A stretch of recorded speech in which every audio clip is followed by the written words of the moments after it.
Pour le film Astérix et Obélix, l'Empire du Milieu, Gilles Lelouch a pris 20 kilos pour coller au mieux à son personnage d'Obélix. Sur RTL, l'acteur dévoile sa technique pour prendre autant de poids. 11 ans après la sortie d'Astérix et Obélix, au service de Sa Majesté, les célèbres personnages d'Uderzo et de Goscinny sont de nouveau adaptés en salle, avec de vrais acteurs. Si est-il désormais au tour de Guillaume Canet d'adapter au cinéma la célèbre histoire de ces Gaulois et le pari est risqué. Pour son film, Astérix et Obélix, l'Empire du Milieu, le réalisateur a fait appel à de nombreuses personnalités comme Zlatan Ibrahimović. Pour les personnages clés, Guillaume Canet interprète Astérix et son acolyte Gilles Lelouch, Obélix. Ce dernier a tout fait pour camper au mieux dans le personnage. Il a appelé Gérard Depardieu, premier acteur à interpréter le rôle, pour avoir quelques conseils et il a pris du poids. Beaucoup de poids. On mange 4 à 5 fois par jour. J'ai pris une vingtaine de kilos en 6 mois, avait expliqué Gilles Lelouch sur le plateau de TF1.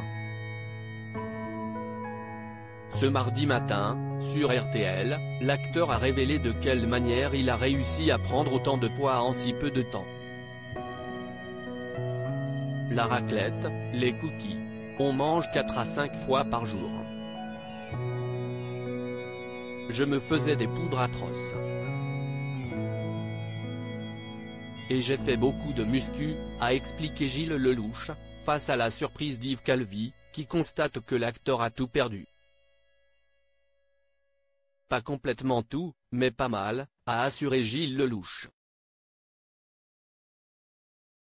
Un film très attendu depuis quelques jours, les acteurs du film font la promotion de ce nouveau volet d'Astérix et Obélix qui sortira en salle le 1er février prochain.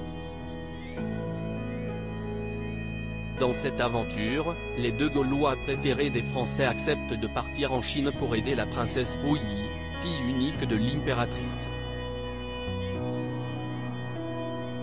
Sa mère a été emprisonnée par un prince félon après un coup d'État et nos Gaulois vont tout faire pour la libérer. De son côté, César veut profiter de pagailles politiques pour étendre son territoire en conquérant la Chine. Une tâche pas si facile. Le film est attendu avec impatience par les fans, car il devait sortir beaucoup plus tôt, perturbé par la crise sanitaire. À lire aussi Astérix et Obélix, l'Empire du Milieu, pourquoi il ne faut pas rater les scènes post-génériques.